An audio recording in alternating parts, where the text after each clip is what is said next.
What's going on, everybody? This is Black Men Sundays. I'm your host, Corey Sylvester Murray, and we're talking about generational wealth, finance, business, and of course, mental health. And if you need mental health, check this. Hi, I'm Dr. Izetta Briggs Bowling. Connect with me for professional mental health counseling and support services designed to help individuals and families navigate stress, trauma, substance use recovery, and life transitions.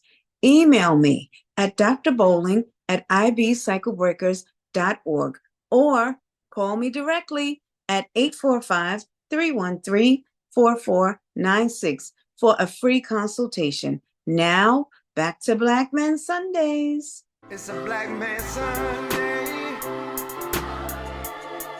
Time to put all childish things away. I refuse to be the man I was yesterday. Gotta put my best foot forward and elevate. Today's guest is Derek Bruce, Orlando office managing shareholder at Gunster, one of the largest business law firms in Florida. With nearly 25 years of experience, Derek has worked across government procurement, business disputes, land use, and contract negotiations. Today, we're diving into everything contracts, how entrepreneurs can tell if a contract is good or bad, what to look for before signing, how to negotiate smarter deals, and what to do when disputes happen. Now, check this out.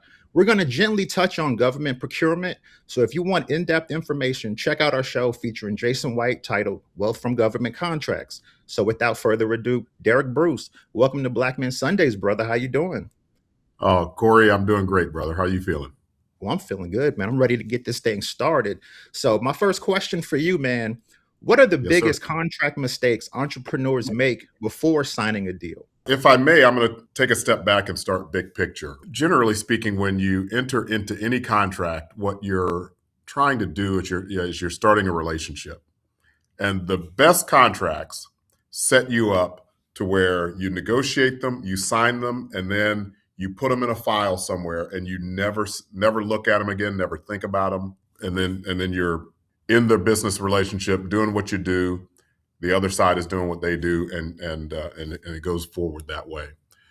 However, the reason you negotiate contracts is because a lot of times in a lot of situations, while you may have high hopes and high expectations, sometimes those are unmet. And when they are, you want to know what to do and what's going to happen to you when that happens. So the first thing I think about is, one, how do I want this relationship to look? And then two, think about what are the challenges that I want to be on the lookout for, that if this relationship does not go the way that I hope or that I expect and it goes south, what are my risks? What are my responsibilities and what are my opportunities when that happens? Got you, man. That's great information because, a lot of brothers have been wanting a show specifically about contracts. We've already had a government contract show. So I said, we're going to do everything contract. So my next question for you, and thanks for that information, by the way. So Sure. how can someone tell if a contract is actually protecting them or setting them up for problems later? Well, the first telltale sign of that is who prepared the contract. If the other party prepared the contract and it's a form contract, almost assuredly that is not protecting you. That is basically you're being commoditized, and the other side is managing their risk to their advantage. And look, a lot of small businesses, a lot of people who are or business owners that are itching to get their first opportunity or the next big opportunity, look at it and say, "Hey, this is my chance to make my first million, make my first, my next million." But if the contract is something that's presented to you as a pre-prepared and pre-formed contract, almost assuredly that is not going to have your best interest at heart. And that's when negotiating them and thinking about the possibility of retaining counsel to help you with identifying the most important issues with it becomes really important. When negotiating a contract, what leverage do small business owners have that they may not even realize? Generally speaking, if you're going to be entering into a contract, unless it's the situation where where you're getting a contract with a government entity or a big company that has a number of options right behind you. People enter into relationships and agreements and contracts because, generally speaking, I want what you have, and you want what I have. So you have some leverage in that scenario and in that situation, assuming it's not something where you're just really itching and really trying to get that work. And in that situation, you may not have much leverage, right? So in a former life, I worked for one of the largest companies in the country and in the state of Florida. And when we prepared contracts, we really didn't negotiate them. They were pretty much, here's what's available to you, here's what, and if you wanted to negotiate it or change it, we would say thank you, but no thank you, and we'd move on to the next possible vendor. But when you talk about small business owners and opportunities for leverage that they may have, I think the way to think about it is, what am I offering this person? What's the timing of it, and what's the value proposition for them on the other end? You've got to to think about leverage. You've got to put yourself in the shoes of the other person and see, what do they have to gain? What do they have to benefit from doing this? And if you do that, then you're understanding why they're coming to the table, and that can give you a window into, hey, if I understand why they're coming to the table, what's important to them, then those become the places where I can push and perhaps try to get a more advantageous agreement for myself. Got you. Great information, man. I see you came prepared for Black Men Sundays, brother. I'm loving that. So I kind of want to utilize some of those law skills right quick. So my next question for you is, what are the top clauses every business owner should pay attention to in a contract? Well, certainly performance. Most people pay attention to payment, right? When, hey, if I'm providing a service or providing goods, when am I going to get paid and how? That's standard, and that's pretty important. So for example, if you're delivering services or delivering goods, but then the other party has 30, 60, 90 days, maybe even 120 days to pay, you got to be ready. You got to be prepared for that. Sometimes you're going to have financial arrangements and financial agreements that give you capital to keep going if your contract counterparty has 60, 90, 120 days to pay, right? Because you've got to supply your product, pay your employees, do all of that. So pay attention to your payment terms. Then, one of the other aspects of contract negotiation that gets lost on a lot of people are what I'll call the miscellaneous terms at the bottom of a contract. Because oftentimes they'll talk about what's the governing law, or if there's a dispute, here's how we resolve it, whether that's arbitration, mediation, or can you initiate litigation. And then a lot of times they'll put venue in it. And so if you're a Florida company and a Florida business owner who's located in, let's say, my hometown of Orlando, Florida, and you're entering into a contract with a New York company or a California company, and they put in a venue clause that says, hey, this is governed under Florida law, and any dispute that happens has to be brought in a court in either California or New York, and you don't have any ties there, guess what? You've just signed up to give a home court advantage to someone else from a standpoint of being, you're fighting on their turf, whether that's just geography, who their lawyers are, who their experience is. And so you end up getting the short end of the stick that way too. And how important is it for Black-owned businesses and startups to fully understand contracts before scaling? One of my passions is working with small and Black-owned businesses. I just finished my term. I have the best title in the organization, immediate past chair of the African American Chamber of Commerce of Central Florida, and that's a big focus that we deal with our member companies. First, you want to go out and try to get the work, but then it's how do you ensure you can deliver the work, and then on the back end manage the risk associated with that. So what I tell minority and small business owners is, before you think about scaling, make sure that you can do what what it is that you do and do well. Oftentimes, people get so enamored with the opportunity that they're presented with, and unfortunately, I've just seen it too many times where they're not ready for it, and then it takes years to build a reputation, but just one bad situation to hurt it or destroy it. So when you start thinking about scaling, I think the first thing that you have to be mindful of is, okay, as I take this next step, as I grow, as I bring on employees, what are the measures that I'm taking to ensure quality control that everything that I've worked for to build this company to wherever it is right now, and as I go to the next step, what am I doing to ensure that quality control is built into whatever it is that I'm doing? And you've worked in government procurement for years. So, what Mhm. opportunities are business owners missing when it comes to government contracts? Oh wow, that's boy, that's yeah, you're really speaking my language. While there are lots of private sector opportunities and work out there, the one thing that we know, the government spends money every day, and guess what? When the economy starts to slow down, guess what the government does? It spends more money to start to stimulate the economy, and so you almost invariably, if you're providing the type of good or service to that a government entity needs, I think it is just smart business practice to have that as part of your portfolio.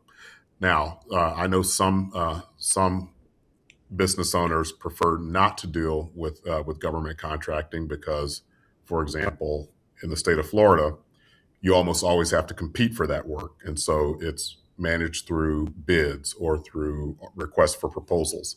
And some people are just more comfortable. Hey, I want to meet and have a direct conversation with my potential customer and client, and if they choose me, it's they're doing it because they want to be in business and do business with me.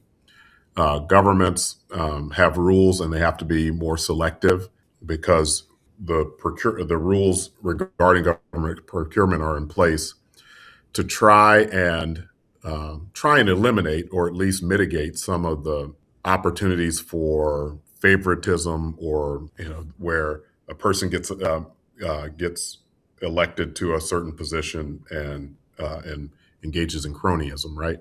So the rules regarding government contracting are designed to try to get goods and services at the best cost and in a high quality way, high quality fashion. But the healthiest companies that I see, if they're able to provide services to government contractors, they have a healthy split between what they do with the private sector and what they do with the public sector. And whether that's 80-20 one way or 80-20 the other way, or anywhere in between, you've got some measure of security that a government contract can provide, because guess what?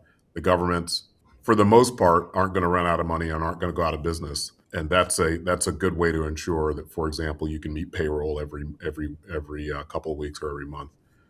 While private contracts may be more lucrative, while you chase those, they have more of a risk factor associated with them. But at least when companies have a good foothold with government contracts, that gives them a base from which to build and to try to grow their networks. That's wow. That's great information right there, man. And what separates businesses that win large contracts from those that never even get considered? One, relationships are important, and reputation is important. As I mentioned, good black-owned businesses, good minority contractors, especially in the skilled trades, your reputation can and will carry you a long way. So doing good and high quality work, is almost always job one. But then beyond that, I think understanding how to bid on government work, and I'm going to use the term bid, whether we're talking about an invitation for bid or request for proposal, even request for qualifications for skilled trades. Understanding what it is that the government looks for, because there's a and I don't do this part, but there's an art to how to respond to a government procurement, right? That you want to provide them with exactly what they're looking for, and a lot of times it's almost form driven.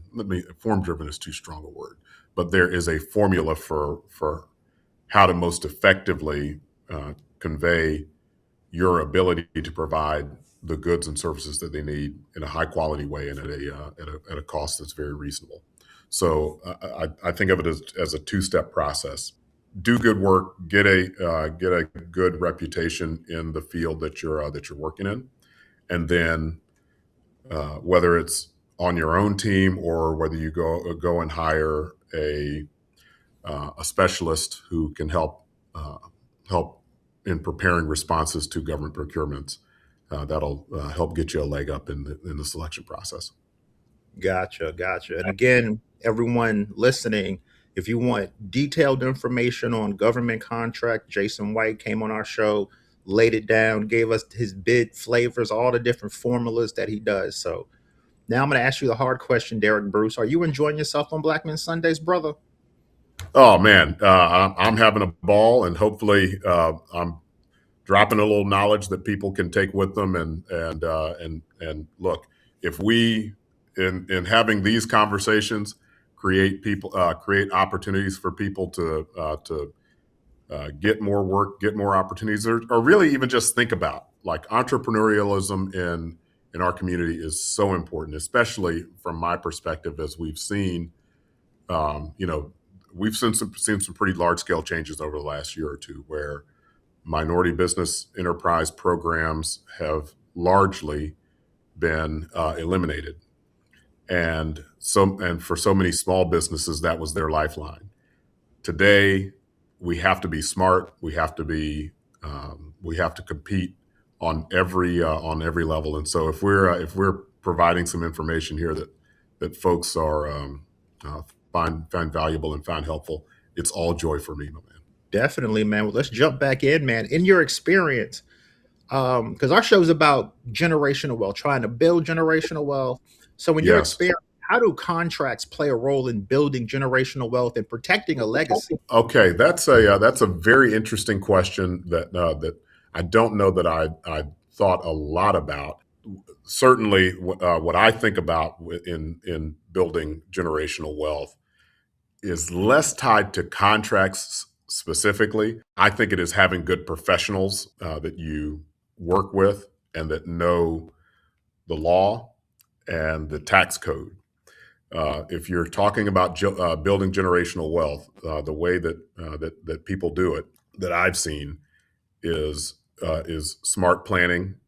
And if you're fortunate enough to build a business that will live past you, you want to be in a position where your accountants and your tax lawyers and the team that you have working with you on financial planning come up with smart vehicles to, one, try to minimize what gets when you try to transfer wealth from one generation to another, the tax consequences associated with that.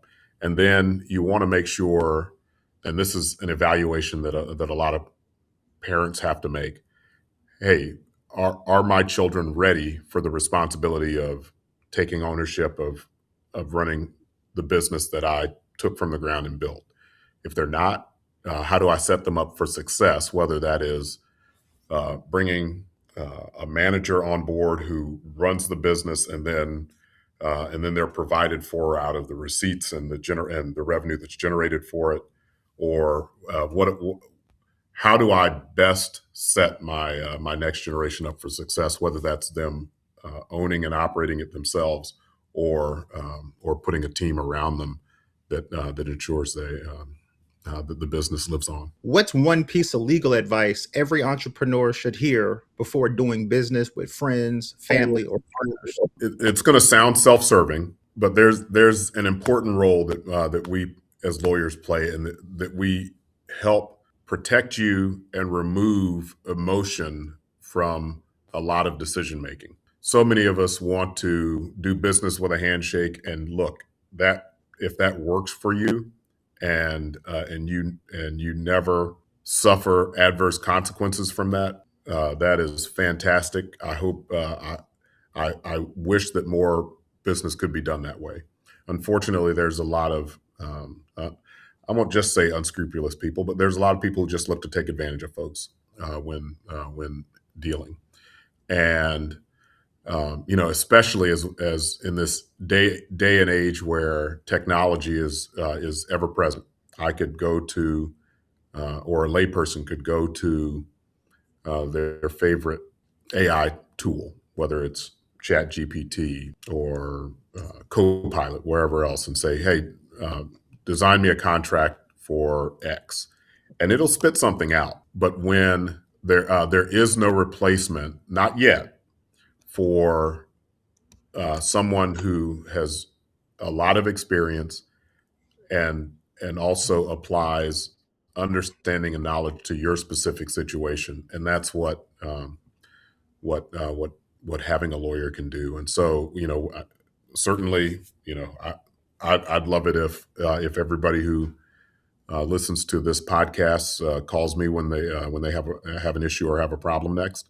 But the bigger pitch, frankly, that I would give is make sure that whether it's me and my firm or someone else, that before you take the step of entering into agreements and doing business with family and friends, that you've thought about what the downsides are, and if you haven't gamed that out to the nth degree, that you get someone who will do that for you and do it in a way that's a little less emotionally invested and attached to it. Great information, because I hear that all the time where, I have my cousin, but they're kind of slacking off. We're related. So I had to throw that in there. And I'm seeing, with AI these days, a lot of people are getting contracts. Instead of calling a lawyer, they're loading it into the Chat GPTs or loading it into the AI. What's your advice on that? So I'll tell you where the immediate future of our practice that I see is dealing with disputes where that's where a contract originates, and it's either so one-sided that it's hard for people to get out of them, or it's not well thought out or thought through to anticipate specific problems that are going to arise in a relationship. There's it's very applicable in the areas that we're talking about.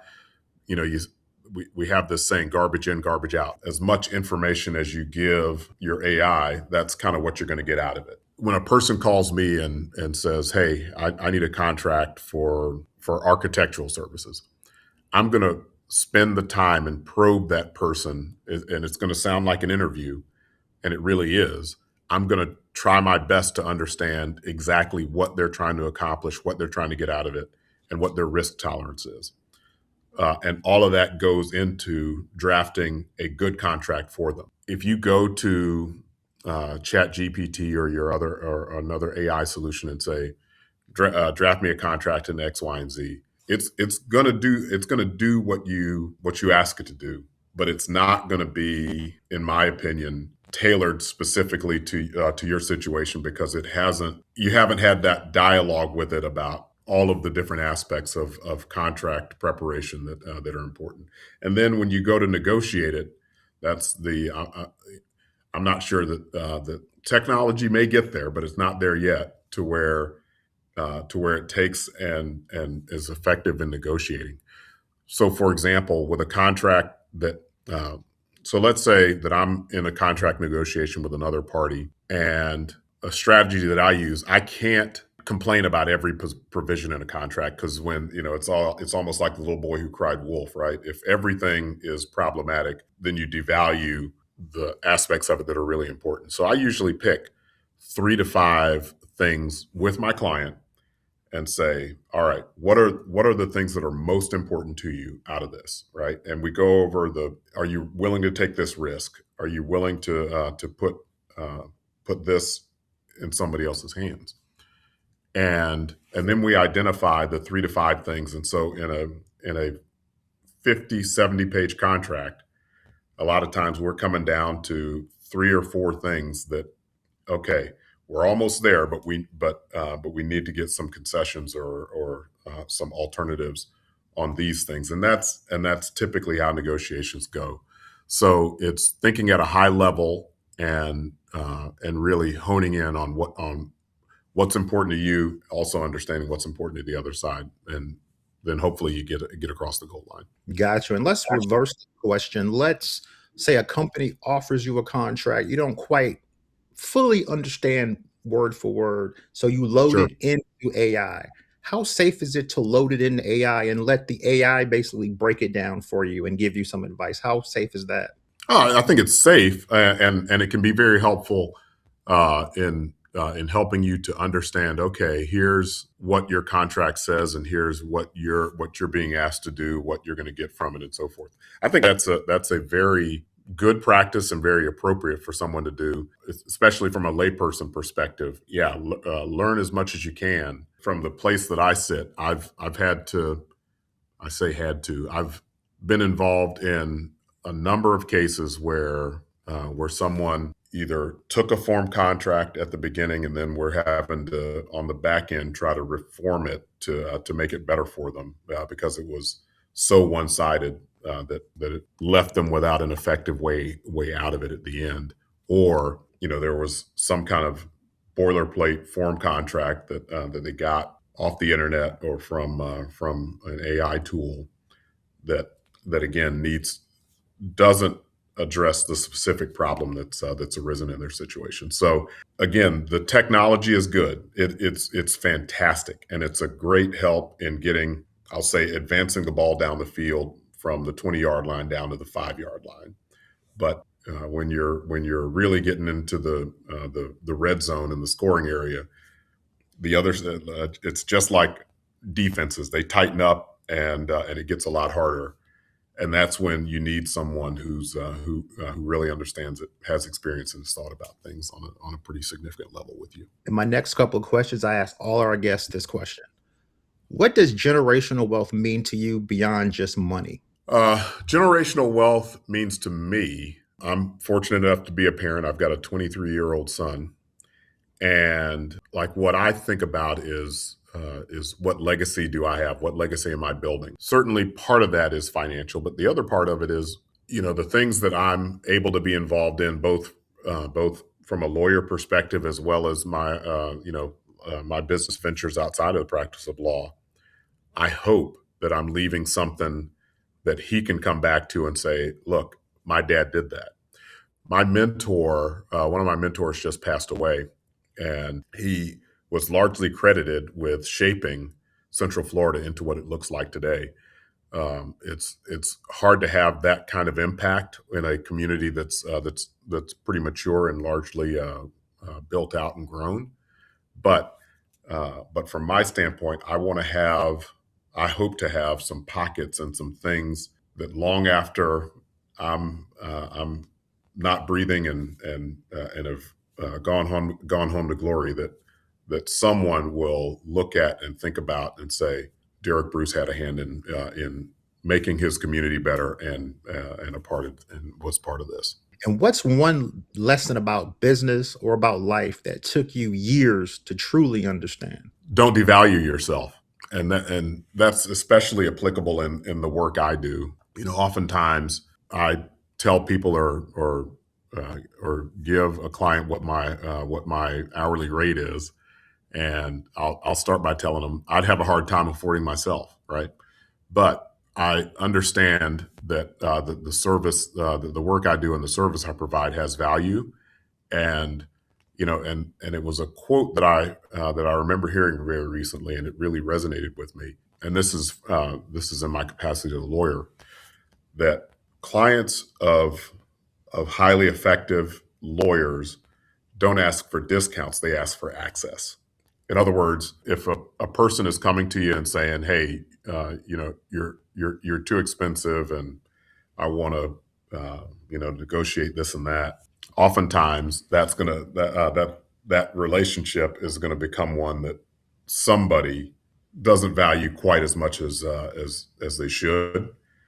And fortunately, and I have the good fortune of having great clients and being busy. When I'm talking with someone or talking with a client, it's the conversation is less about, hey, like, are you going to cut your time, cut your rate, and do it for cheaper? No, my conversations are much more around, hey, are you going to devote the time and give it your best effort to do what you're being asked to do? And that's a really, really good place to be. So, Derek Bruce, for entrepreneurs trying to build wealth and ownership, what final advice would you leave them with? Believe in yourself. Apply those things, Corey.